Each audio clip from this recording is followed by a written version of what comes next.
Connais-tu l'histoire de Kaka? Bienvenue dans ce nouvel épisode d'Il fut un temps.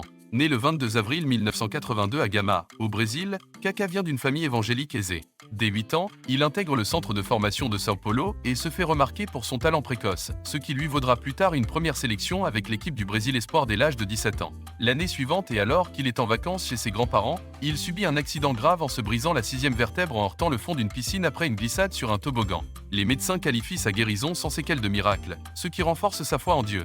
Malgré cet incident, il poursuit sa carrière de footballeur et signe son premier contrat professionnel avec son club formateur. Kaka impressionne dès ses débuts avec São Paulo, inscrivant 12 buts en 27 matchs. Ses performances attirent l'attention des grands clubs européens, et en 2003, il rejoint le Milan AC. Il s'impose aussi dès ses débuts, remportant la Supercoupe de l'UEFA. Sa première saison en Serie A est remarquable, avec 10 buts en 30 matchs. En Ligue des Champions, Kaka marque des buts importants, mais Milan est éliminé en quart de finale. Cependant, la saison suivante, il brille avec 15 buts en Serie A et 5 en Ligue des Champions, étant élu meilleur joueur de la compétition européenne malgré une défaite en finale.